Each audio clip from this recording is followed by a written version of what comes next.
Talofa ili nei foi solulu mai Samoa ai usi mail whaafonga ia tamua lau Samoa Entertainment TV.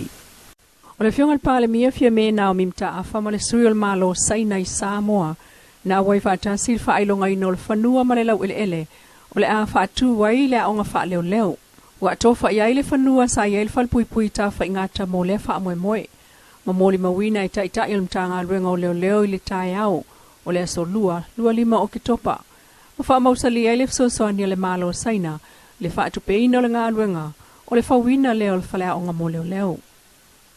Mai lava le mtanga ruenga o leo leo o tonu i le pulenga o iei nei ma le komesina fau o le mtanga ruenga au apa aulongo i Tino Filipo. E le toe avea upenga matautia pe o whana wha asoli tu la fono estia i le sami.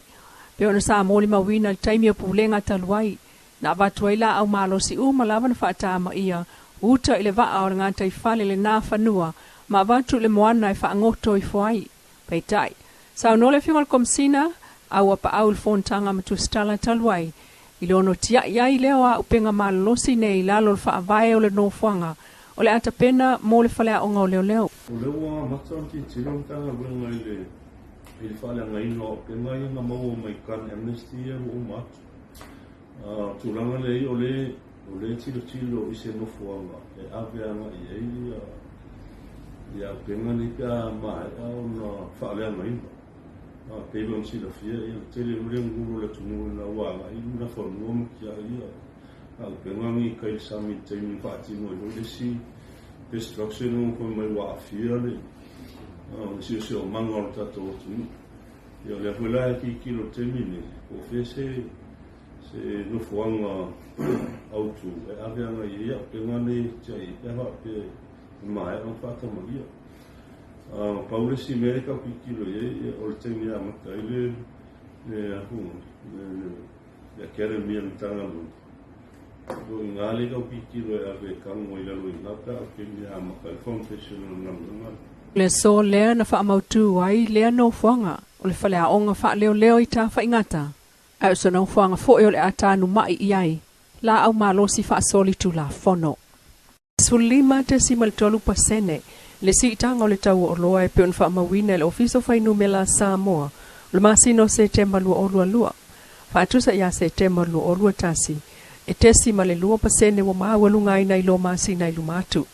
o le nama walunga o le taunga tau o loa e maa fuli lava i le si i fo iyo o loa whaatau mai fafo lua su tasi pa Sene ma le masino se tema o le tau sanga taluai wafu ai fo i ona si i le tau o le suau ma o loa whaatau mai fafo e pe o loa faufale, o loa taufale ta ele o whaasimoli, o tulinamu, mo le masina o se tema. O le si o le tau o loa ia se tema, o loa au fia il pensini o le kiso, kalasini, si maa, o le kesi o ngā umu, o lau papa, o vai moa, a laisa, pata, tau au pipi, ngā o whai mea ai, o flau mata, aniani, ipu sai mingi, o pi supo, pateta, o le lia, pepa falta ele, pautata ngā mea matulinamu. O li patia fo i whaamaunga lava le nei o se tema, le si i o le tau o pase se valele, si i le tau o le vala au le telefoni le minute, si i le interneti, si i le talo, tau o le ia, o le whai o le pankeke, le vai whaatau, o le popo o le taamu, ma tau mawha whaatau i nei. O atuai, i le iwa te si maltasi il pasene, le si i o le tau o na o loam au nanga o lo maua ilo tato tunu.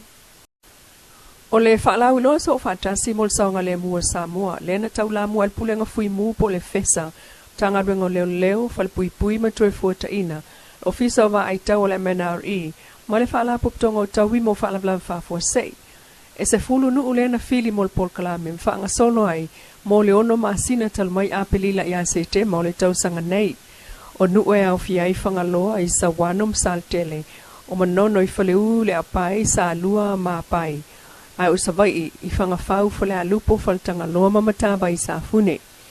O le manu lau ti o le whaalau i loa, o le whaalau i telo si le fia malama o tangata nuu, ai o ia afio anga i ngā o inga e au na whaitaimi o whalavelave, e iei vaenga o onga, e afua mai i le whaalau i loa o le saunga le mu le afi, sa uniuni a o le itupu, sa uniuni il teimi mo le mae o se whalavelave whalnatula, sa ili se la veai, ma fsosoani mua, whaapea le whaasaoina ma le puleaina o apitanga.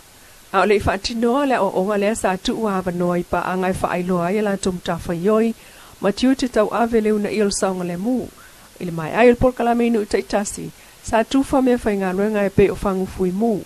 O mai ala veai, pūlau whainga ruenga moli wila, o masini whaaleo tele leo ma iliafi, mai na mawulunga al whaaftai afio anga, lea na asia mo o iai le porkalame le ofisa, o le malo o ta uailunga. Ile fsosaniatu I tomai o ngā oinga, e whai ai taimi o whalavelave, o tupu whaafosei ai o le mai ane.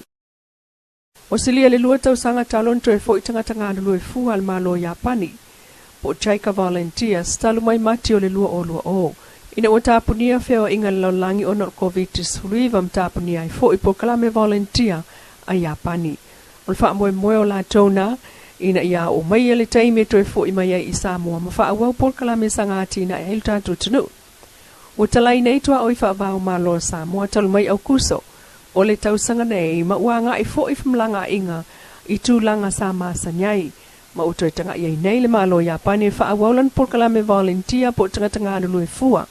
La whiwa sa lau fituluan amata mai ai volunteer Japani Samoa, ma ve ai tatu tunu, o se tunu ulona sifuru lima I le lalulangi, ai o Samoa fo I le tunu mua mua il tatu I tūlangi, nau o ma iai volunteers a Japani, I le tausanga, ya whiwa sa lau fitulua, masino te sema. O le tangata sapani ngā lue fua mua mua lava le nasa whai ngā renga insini el poloketi, o le whaatuina o afi ele tise, mai o lana ngā renga sa fsoson tele nā tinae, o whaaua wai o na mawal ele tise I Samoa. Mai le nā taimi sa tapula alawa tangata Japani ngā lulu e fua I Samoa petai. Sa tele le amana ia elo tātou malo o la tātou ngā renga, sa whaatina mai o mai nei, wonu se lau fitus fuluono taika volunteers.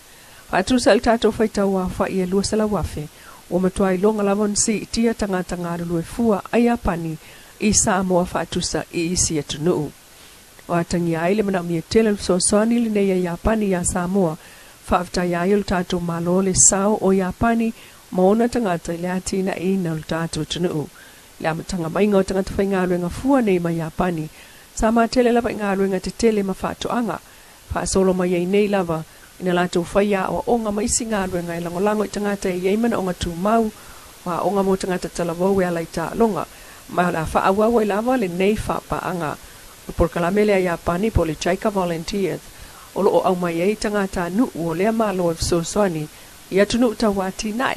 eno nofo fo imwhai ngā ruenga lava whaatasi mo tātou tangata, ma o ai I a lātou ngana Samoa. E au ngā lava so tangata ulta mau a inga mati nai, ai olfe malamalama I tū maanga